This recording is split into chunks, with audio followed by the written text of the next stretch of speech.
Assalamualaikum warahmatullahi wabarakatuh. Kami dari kelompok 4 yang beranggotakan 3 orang yaitu Febrian Salfalah dengan NIM 21006, saya sendiri Rifadillah dengan NIM 21008 dan Kartika Lestari dengan NIM 21042. Di sini kami akan berdiskusi tentang suatu isu, empat isu yang berhubungan dengan teknologi oleokimia.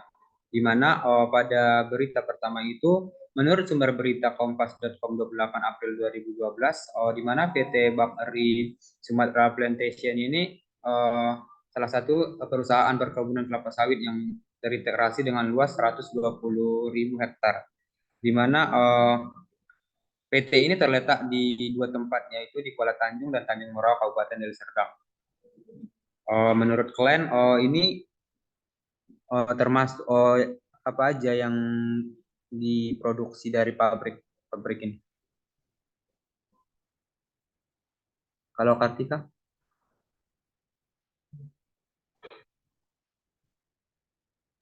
Kalau menurut aku, eh, dari isu satu nih, minyak kelapa sawit ini dia menghasilkan berbagai produk turunan yang kaya manfaat, sehingga dia dapat dimanfaatkan di bidang industri itu mulai dari industri makanan farmasi sampai industri kosmetik.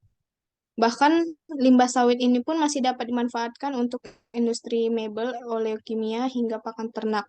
Contohnya itu seperti pabrik oleokimia BSP yang memproduksi berbagai turunan minyak sawit mentah yang nantinya bisa menjadi bahan baku produk-produk konsumen. Contohnya itu seperti sampo, odol, dan sabun atau kosmetik dan lain-lain. Oh iya, jadi intinya ini untuk isu yang pertama ini dia itu menceritakan tentang di mana PT Bakri Sumatera Plantation ini eh, mempunyai dua pabrik, yaitu yang mengelola fatty acid, fatty ester, fatty alkohol, dan gliserol. Ya, kayak yang kau bilang tadi itu dia terfokus pada konsumen dengan produk akhirnya itu kayak sabun, deterjen, sampo, odol, dan beberapa jenis surfaktan serta oil visier dan lain-lain. Oh, masuklah kita untuk yang ke berita kedua. Menurut kalian ini kayak mana? Kalau menurut aku, berita kedua ini tuh dia dijelaskan bahwa pabrik-pabrik yang ada di Kuala Tanjung itu terdiri dari pabrik mulai dari pabrik yang memproduksi bahan dasar oleokimia sampai pabrik yang menghasilkan suatu produk. Bisa disebut juga bahwa pabrik fatty acid dan nantinya itu akan diolah menjadi fatty alkohol, bahan baku utama untuk berbagai industri. Seperti yang kita ketahui itu, bahwa Indonesia adalah negara penghasil minyak kelapa sawit terbesar. Di mana itu yang kita ketahui, bahwa Indonesia itu eh, adalah negara penghasil minyak kelapa sawit terbesar, di mana yang kita tahu bahwa minyak kelapa sawit adalah bahan dasar dari oleokimia yang nantinya itu akan diproduksi hingga menjadi berbagai produk yang menjadi kebutuhan hidup kita. Oleh karena itu, seharusnya Indonesia bisa menjadi salah satu negara yang bergerak maju di bidang oleochemical. Itu aja sih Oh, dari kalau aku. menurutku sih di berita ini dia itu di mana PT Bakery Sumatera Plantation ini dia itu kayak bekerja sama dengan Domba Mas. Jadi di Domba Mas ini kan jadi dia mau memperluas wilayah apanya produksinya. Jadi dengan bekerja sama ini jadi dia menjadi lebih besar gitu. Menurutmu Pep kayak mana?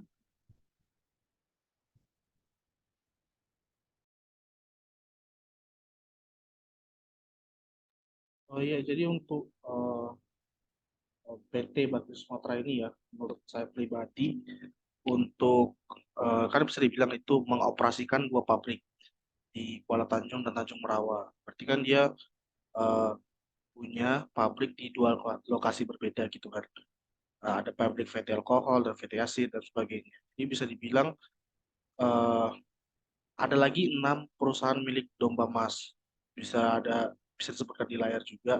Berarti bisa dibilang PT ini merupakan PT yang serius ya untuk melaksanakan operasi di oleh ini. Jadi memang eh, gimana ya, dalam artian operasionalnya itu harus serius gitu. Ada 6 PT juga di bawahnya dan juga ada saham-saham juga. Nah, telah menandatangani SPA transaksi juga akuisisi 100% gitu. Jadi eh, bisa dibilang operasionalnya harus serius dan harus seprofesional mungkin. Saya sih begitu. Ya, karena di sini kan dia kan bekerja sama. Jadi 2 unit pabrik PT Acid itu di mana mampu memproduksi sedikitnya 550 ton per hari. Sementara pabrik pengolahan palm kernelnya itu memiliki kapasitas produksinya 500 ton per hari dan pabrik minyak goreng berkapasitas produksi hingga 1.500 ton per harinya. Jadi kapasitas seluruhnya ini dia mencapai 50.000 ton PT Acid per tahun dan 132.000 ton PT alkohol dari lokasi pabriknya. Itu kan tadi lokasi pabriknya itu ada 2 di Tanjung Morawa sama Kuala Tanjung. Untuk yang ketiga ini, Kar, menurut gimana, Kak?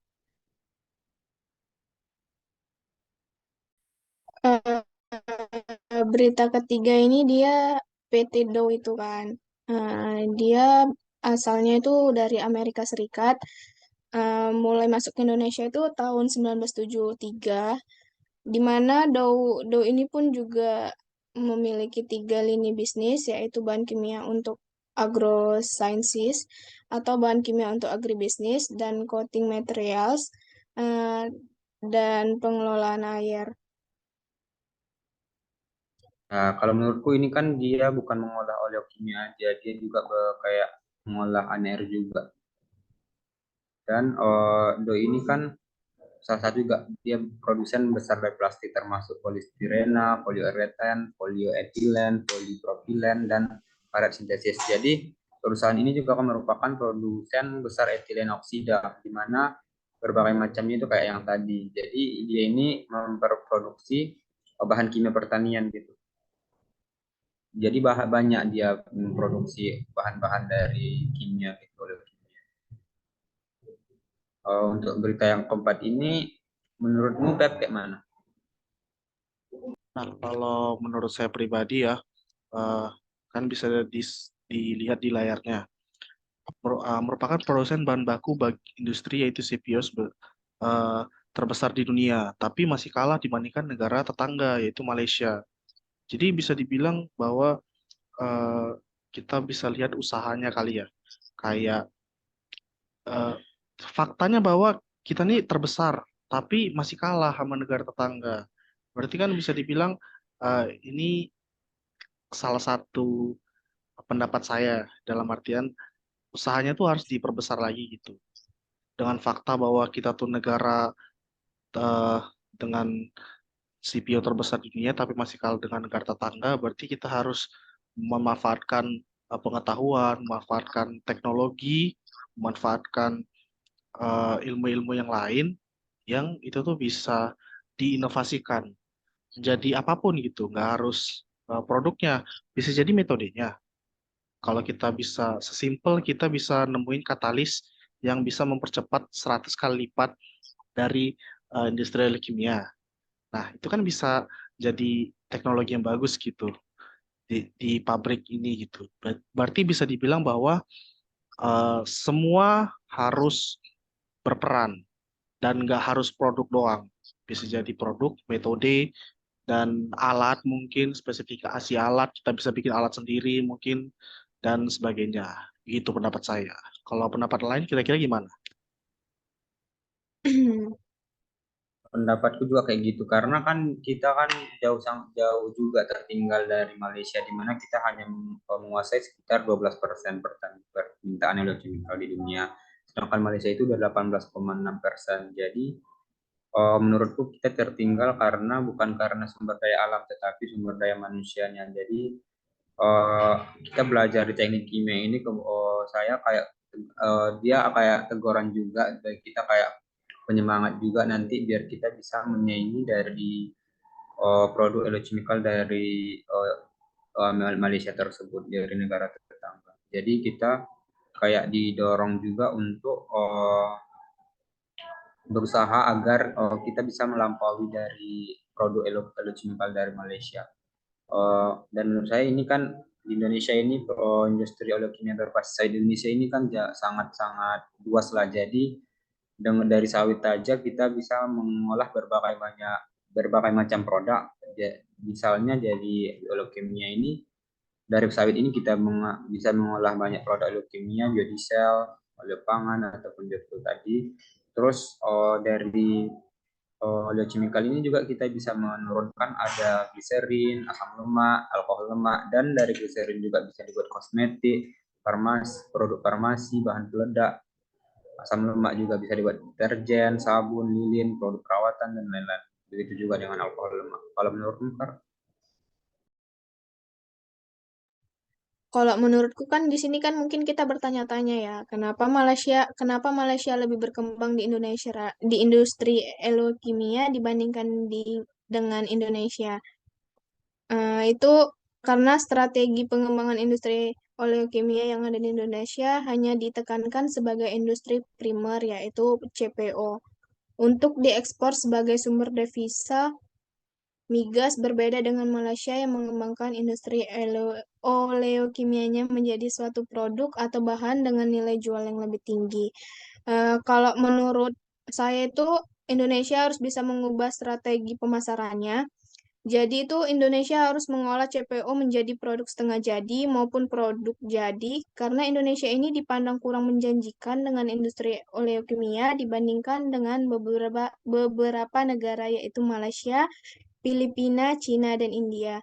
Salah satu contoh pengolahannya itu misalnya itu mengolah CPO yang akan menghasilkan produk samping berupa plum fatty acid distillate. Itu aja sih kalau dari aku. Kemungkinan udah pas ya diskusi kita pada kesempatan kali ini. Baiklah, kurang lebihnya kami mohon maaf. Assalamualaikum warahmatullahi wabarakatuh.